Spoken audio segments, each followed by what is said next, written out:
സംവിധായകൻ നാദിർ ഷായുടെ പൂച്ചയെ ഗ്രൂമിങ്ങിനായി പെറ്റ് ഹോസ്പിറ്റലിൽ കൊണ്ടുപോയപ്പോൾ ജീവൻ നഷ്ടപ്പെട്ടെന്ന് പരാതി. പൂച്ചയ്ക്ക് അനസ്തേഷ്യ നൽകിയപ്പോൾ അശ്രദ്ധയുണ്ടായി എന്നാണ് പോലീസിൽ പരാതി നൽകിയിരിക്കുന്നത്. എന്നാൽ പൂച്ചയ്ക്ക് അനസ്തേഷ്യ നൽകിയപ്പോൾ പിഴവ് സംഭവിച്ചിട്ടില്ല എന്ന് എറണാകുളം പെറ്റ് ഹോസ്പിറ്റൽ അധികൃതർ അറിയിച്ചു.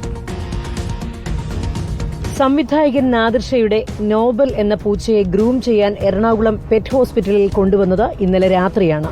ഗ്രൂം ചെയ്യുന്നതിന് മുന്നോടിയായി അനസ്തേഷ്യ നൽകിയപ്പോൾ പൂച്ചയുടെ ജീവൻ നഷ്ടപ്പെടുകയായിരുന്നു. അനസ്തേഷ്യ നൽകിയതിലെ അശ്രദ്ധയാണ് നായയുടെ ജീവൻ നഷ്ടപ്പെടാൻ കാരണമെന്ന് നാദിർ ഷാ ആരോപിക്കുന്നു. അവര് നേരെ ഇതിന്റെ കഴുത്തിലൊരു കുരുക്കിട്ടിട്ട് എന്തൊരു ഇത് വെച്ചിട്ട്, കാരണം ഇത് അഗ്രസീവായി തോന്നിയപ്പോ ഇവര് കുരുക്കിട്ട് വലിച്ചു കൊണ്ടുപോകണമാണ് എന്റെ മോള് കണ്ടത് ലാസ്റ്റ്. അത് കഴിഞ്ഞിട്ട് ഇവര് തിരിച്ച് ഇതിന്റെ ബോഡി കൊണ്ടിരുന്ന സമയത്ത് പറഞ്ഞ് ക്യാറ്റിനെ ഞങ്ങൾ സഡേറ്റ് ചെയ്യാൻ നോക്കി. സഡേറ്റ് ചെയ്ത് കഴിഞ്ഞപ്പോ അത് പോയി എന്നും പറഞ്ഞുകൊണ്ടാണ് തിരിച്ച് എത്തിച്ചത്.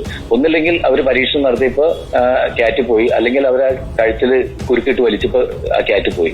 അനസ്തേഷ്യ നൽകുമ്പോൾ അപകട സാധ്യതയുണ്ട് എന്നും നാദിർ ഷായുടെ പൂച്ചയ്ക്ക് അനസ്തേഷ്യ നൽകിയപ്പോൾ പിഴവ് സംഭവിച്ചിട്ടില്ല എന്നുമാണ് എറണാകുളം പെറ്റ് ഹോസ്പിറ്റലിലെ ഡോക്ടർ അനീഷിന്റെ പ്രതികരണം. ക്യാറ്റ് നല്ലൊരു ക്യാറ്റാണ്, പക്ഷെ ഒരു രീതിയിലും ഗ്രൂമിങ്ങിന്, അതായത് ഹെയർ കട്ടിങ്ങിനോ അല്ലെങ്കിൽ കുളിപ്പിക്കാനോ ഒന്നും സഹകരിക്കില്ല. ഇവിടെ കൊണ്ടുവരും, ഇവിടുന്ന് സഡേഷൻ ചെയ്യും, കൺസെന്റ് ഒപ്പിട്ട് ആണ് സഡേഷൻ ചെയ്തത്.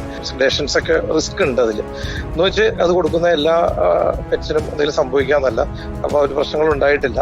അപ്പോൾ ആ രീതിയിലാണ് കൊടുത്തത്. പക്ഷെ അൺഫോർച്ചുനേറ്റ്ലി ഇന്നലെ സഡേഷൻ കൊടുക്കുമ്പോൾ സ്വാഭാവികമായിട്ടും എല്ലാ പ്രവർത്തനങ്ങളും അല്പം മന്ദീഭവിക്കുമല്ലോ. പൂച്ചയുടെ പോസ്റ്റ്മോർട്ടം നടത്തുമെന്ന് നാദിർ ഷാ അറിയിച്ചു. നിയമ നടപടികളുമായി മുന്നോട്ടു പോകാനാണ് നാദിർ ഷായുടെ തീരുമാനം.